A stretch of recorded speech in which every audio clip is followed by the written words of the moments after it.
Hey, this is Tim from Victims Family, and you're watching Bay Area Rocks.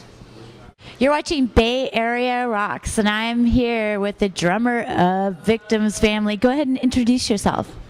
Hey, Stacy. Tim Solyan from the Victims Family. I play the drums. Sweet. And how long have you been in Victims Family? Well, I was a roadie for Victims Family for a few years back in 1987 and 88, and then I joined the band in 1989, and then we disbanded in 95, and the other two guys went on and did a few other bands, of course, and then they did Victims Family again, and I declined the offer, which was maybe 90 or 2002, maybe, and that drummer quit, and then I came back in the band after that. So then from 2004 on till now. So awesome, great. More than any of the other drummers. So take that. Just kidding. So tell me a little bit of history about Victims Family and how you guys met. Well, Victims Family was a band, obviously, that came out of Santa Rosa. And, and I was from Petaluma, and a bunch of my friends at school were punk rockers, and I was a big metalhead. I would be going to the city to see bands like Megadeth and Slayer and Exodus when they were just playing at the Stone or whatever. And then a couple of my punk rock friends always used to try to like say, "Come on, dude, listen to this band, check this band." I'd be like, "Ah, no way, dude. It's heavy metal or nothing, you know." And then one of the bands that one really good friend was constantly trying to push on me was Victims Family. And I ended up seeing them one time in Petaluma, where they opened up for Faith No More and Suicidal Tendencies. I don't know if you were at that show. Yeah, I think I was. Yeah. And I hated them. I finally watched them, and I thought it was terrible. Yeah, I mean, they had only been a band for less than a year, so they were just kind of getting going. And I think I barely paid attention. You know, I was just there to see Suicidal more than anything. So, and then flash forward to another show I went to shortly thereafter, where Victims Family opened up for DRI and Attitude Adjustment at the River Theater in Guerneville, and I sat down, and we were all hanging out, and happened to be in there right when they came out and started, and I was like, "Whoa, the drummer doesn't have any cymbals, that's weird." And they just kind of casually walked out and sat down, and they busted into Sir Onslaught file cabinet, and it just like went bam, and it hit me like a ton of bricks, and I just watched the whole show and loved it. So there it is, that's the history. That's where it all came out, yeah.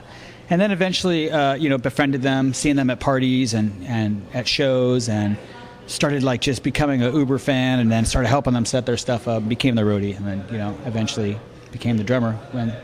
Sweet. Did you ever play the farm or anything like that? I was a roadie for them at the farm quite a few times, but I have never played the drums at the farm, no. Sweet. So what bands have you gone on tour with Victims Family that you really enjoyed playing with or shared the stage with? Well, there's a lot of those. I think our biggest top favorites are, of course, No Means No. We've done tons of stuff all around the U.S. and in Europe with them, and a lot of shows with Alice Donut. It's another band that we really liked and had a lot of fun with. My Name, which is the band that the drummer that came in after me and did a record, Dave Glizzo. That was another band we really, really liked. And Coffin Break is another band. We always had tours going on with them, and I always had a fun time with them. But I think No Means No is that one band that we're always lumped with, but we do have the best friendship with them out of most of the bands, over the years, consistently. Sweet. Tell me about your other bands that you're playing in. Oh, wow. Well, I'm only in one other band at the moment. It's called Jerry Rig and the El Chupos, and it has no connection or any kind of sound anywhere near what Victims Family is. It's an act that a friend of mine that I met in the town I live at now, he had a comedy little skit thing he would do at campfires or campouts or parties, and everyone's drunk, and he would play the acoustic guitar and just sing these completely absurd X-rated sexist or, all about getting head, or just completely just stupid just to crack everybody up, because he's really funny. And I saw this a couple times at parties and befriended him and found out he is a phenomenal bass player, amazing guitar player. He tried out for Metallica when Cliff died, right? So I was like, wow, I got to jam with this guy. And this little jerry rig thing that he's doing, I just approached him immediately and said, dude, we're going to make a band out of this. This is so damn funny, dude. We have to make it. Oh, he's like, oh, whatever, dude. I don't know, whatever. So I started hanging out with him. We just started jamming and bashing stuff out, and ended up coming up with a band called Plumber Dub Chamber, which was just kind of an experimental band, kind of, really dark, creepy, lots of delay and stuff, and surf guitar sound on top of it. I don't know if you've listened to any of that stuff, but I did, because you gave me the CD. Oh, that's right, I did. Okay, so anyway, eventually I got his frame of mind where he decided, okay, let's do the jerry rig thing. Excuse me. And so we sat down, and just every chance we could, we've just been trying to record these songs, and now we play shows, and it's like, it's kind of the only reason we set out to do that band was just to play in front of our friends at a bar and get some free beer, right? Which is how it's at right now. We book a show, and it's like 100 of our friends cram into a little bar in Grass Valley, and we all get drunk and play these really insanely stupid songs, and it's a lot of fun. Will you guys ever play in San Francisco, though? Yes, we've never been offered, actually. We've played in Sacramento one time, and we played in Woodland one time, but all our other shows have just been in Grass Valley. We've only done about 10 shows total in the last couple of years. How long is your set? We've been known to play 2 hours. Wow, that's pretty good. Well, we have actual songs, and then we have a bunch of gags where we make songs up, or we take somebody else's song and change the words and play our own version of it. So it's kind of like an Al Yankovic kind of thing, but a little bit funnier and drunker. And more X-rated. Yes, it's not for the kids. We can't play the band in front of kids. It's adults only for sure. So how do you feel about playing like a 30, how long have you guys been together now? Like almost 25? Victims Family? For Victims Family? I think they officially started in 1984. Okay. Is what they were calling it. So in 2004, we did the 20-year anniversary shows. So add 6 years to that. So it's been almost 30 years. Yeah, it's almost been 30 years. How do you guys feel about that? Or how do you feel about that? I think it's great. When we did the 20th anniversary shows, it was a lot of work, having not even played drums really much, especially in that vein. For 94, I started playing drums again maybe in 96, and then by the time we got back to that, it had been almost 10 years since I attempted to play any Victims Family. So that was a lot of work, and we pulled it off. I mean, we did the 2 shows. We did the Phoenix Theater, and then we did the Bottom of the Hill, and I thought it was great. And then by the time we did another couple shows, it got a little better, and then another couple shows, and it was fun. And then when we did this trip in Europe this earlier this year, we just locked it back in, and it was like nothing. Like we just rolled right through 45, 50 songs in a night. Like it was no big deal. So. You guys went over there to play a party, right? And then you just ended up becoming a tour. Tell me about the party and tell me about the tour. Okay, well, it all came about from a really good friend of ours, Chris Rankin, who was in a band in San Francisco back in the 80s. I believe his band was Morally Bankrupt. And then he was, there's another band he was in, I can't remember. Anyway, after Morally Bankrupt, he formed a band with a drummer friend of his, Hillary, and it's called Sebo. It's just a 2-piece band, which way predates the White Stripes stuff, just bass and drums, or any of the 2-piece band stuff. I don't just mean White Stripes, but so they eventually, at the end of beginning of the 90s, they moved to Czech Republic and bought this old farmhouse and turned it into a cool commune and music scene and rehearsal rooms and all this, and we had saw them over there back then and had never heard anything of them since. I haven't really followed. So flash forward to, we get an email from Chris, and he's turning 50. This year, he turned 50 and said, hey, I'm having a party. Everything's going great over here. I want to have a big, gigantic blowout, and I want my favorite bands to play. So it's going to be No Means No, you, this band from Japan, and this kooky band from Cuba. And I'll buy you guys the plane tickets. You can book a tour around it, but you just have to be at my show on this date. Sweet. And we said, hell yes, we'll do that. So we booked the tickets, and I was really busy with work, and I was only able to afford about 12 days. So we booked 9 shows in 9 days and played every single day and then flew home the next day. Where did you play? Let's see. We started the first show was in Paris, which was a complete nightmare. And then we went to just outside of Barcelona and did a show, which was awesome. And then a show in Belgium. And then we went to Amsterdam and did a show with No Means No in Amsterdam, which was phenomenal. Killer show. And then 2 shows in Germany, Bochum and Berlin. And then a show in Poland, in Wrocław, and then the show in Tabor, in Czech Republic. So, wow, that is so incredible. Pretty much a whirlwind. Quick, go, every day. Loading in, playing, loading out, driving to the next city, Don't you kind of like doing it that way compared to like maybe taking a lot of days off, or do you like to actually go? Because you've been to Europe and like not only for playing in bands, but also your work. So what do you prefer? I prefer playing every day. I mean, in a punk rock sense, it makes more sense because it costs a lot of money when you're not making tons of money to be sitting like in Europe for a day. I mean, it's not out of the question, but you want to play every day, but then you run into the problem of the singer's voice has an issue with that, and when you're Ralph Spite and you're screaming and yelling and screeching and squealing, like his voice blows out every time, you know. So we try to throw a day off in there now and again for him. So Yeah, give him a little rest. right, but It's hard. It's the famous Mike Watt line that he said back in the day was when everyone would see the Minutemen schedules and it'd be like 42 shows in a row, and I'd be like, dude, what is the deal with that? He's like, dude, if you're not playing, you're paying. So we kind of took that too, and we would do tours like that where it would be 4 weeks with just 2 or 3 days off, you know. Where's your favorite place to play over there? Amsterdam has always been our favorite place. That's where we have always flown in and out of, and that's where our record label was and our distributor and our booking agent. So we kind of have a little home base out of Amsterdam, and we have our home punk rock bar we go to, and they still recognize me and go crazy when we show up in there and that stuff. So definitely Amsterdam. Cool. And you guys used to be like with Alternative Tentacles, but now you have a record label. How long have you guys been on that label for? What happened was we decided, Ralph and Larry wanted to re-release the first bunch of records because they're long out of print. Like White Bread Blues. Blues and Voltage and Violets and Things I Hate to Admit, which are the first two. And so them being on Alternative Tentacles at the moment, like Victim's Family was kind of open-ended that last record did come out on AT, but they hadn't really done anything. They didn't have a drummer, and they hadn't approached me yet since the 20-year thing. And so they asked Jello, hey, dude, we want to do this. Maybe do a 3-record box set or maybe do 3 separate things. And he totally just declined, said he didn't have the money and didn't think there would be interest in it. And so I don't know how they hooked it up, but the guy, Jerry Stombach, who works at the Last Record Store, has his own little label called St. Rose Records.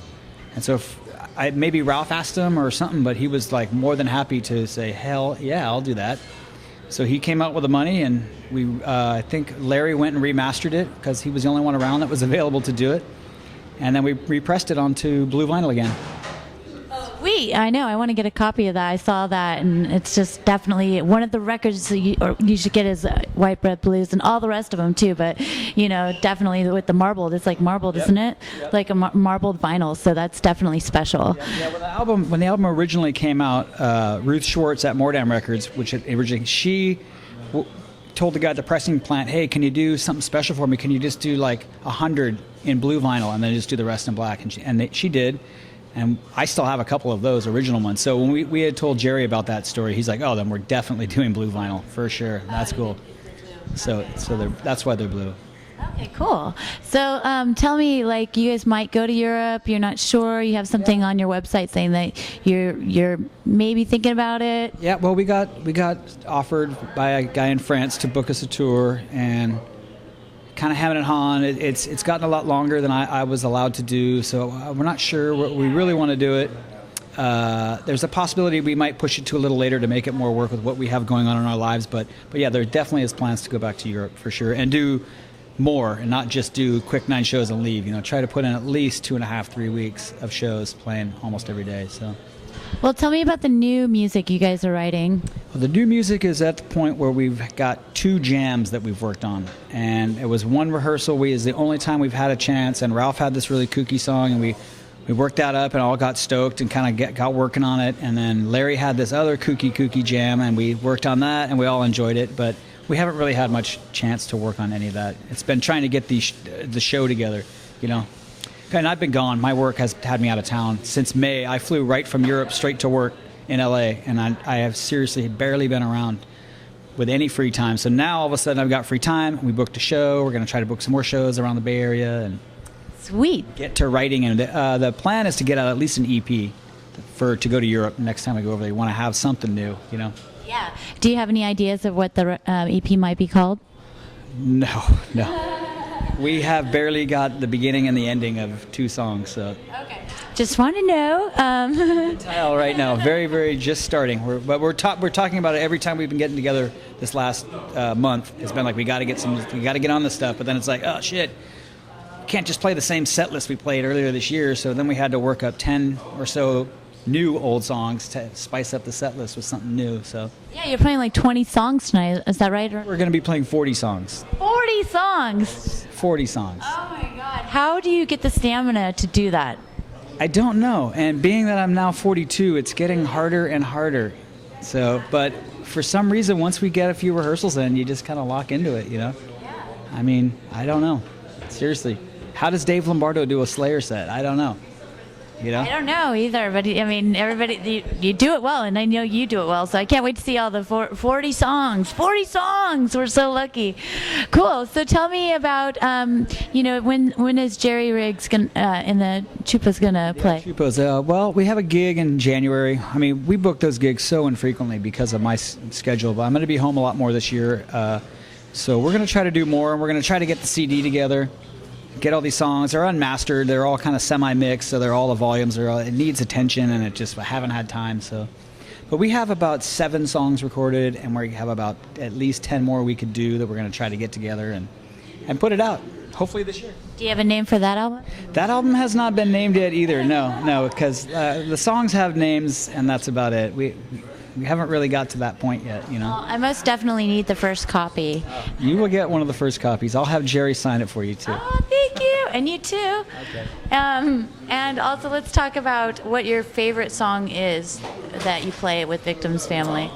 Well, with Victim's Family, my favorites are obviously from the first 2 records, because coming up, worshiping that drummer, Devin Vermeer, and then, you know, knowing those songs and sitting behind them and watching them and helping them and then getting to play them and being able to figure them out like that, to me, I still to this day, some of those songs, I love it. But the White Bread Blues stuff is good. As our albums, as the years went on, like the newer albums that we have, which obviously aren't new anymore, but I have less affinity on a lot of it, you know. I don't know why. Just some the older stuff that I've played it more. We played that Voltage and Violet stuff from 1989 until today, whereas the Headache Remedy stuff came out in 94. So it's just, I don't know, it's kind of weird to say. We always tend to really lean back on those first 2 records, but my favorites are like Sir Onslaught. File Cabinet is amazing to play. Shit is one of my favorite ones to play off of Things I Hate to Admit. Yeah. You know, some of the goofy Devon stuff is my favorite. Sweet. And then also, what new local, or it doesn't even have to be local, but what music have you heard lately that you really like? What bands that you like now? See, that's a terrible, terrible question for me, because I have not been listening to much what's going on these days. You know, I just, like, you know, I work in the music industry, but not connected to alternative music or independent music very much, and I just kind of fell away from it. But probably the coolest thing that I've heard randomly was we did some shows, and Santi Gold opened up. I don't know if you're familiar with her. Everybody kind of likens it to MIA, which I've never really heard MIA, and it's kind of electronic, rappy, dancey, underground kind of thing. And it was the only thing really this last couple of years that struck me as cool. But I seriously have no idea what's going on. I open up the paper like the Guardian or the Weekly, and I can look through all those clubs and not know any of the bands unless they're touring headliners. Yeah, I can understand that, you know, because it is a new generation coming up, so you know what I'm saying. You got to keep up. I mean, or at least do your homework and listen to the stuff. And I don't. I have kids now as well, so I get to listen to Katy Perry and Sheryl Crow and stuff like that. So I'm kind of out of the loop. Is there anything you want to say to your fans? Oh man, thank you everybody for everything. It's been great. I mean, to be able to come back to VF and everybody come and have a great time it's priceless. Thank you to everybody. Thank you, Tim. We really appreciate it.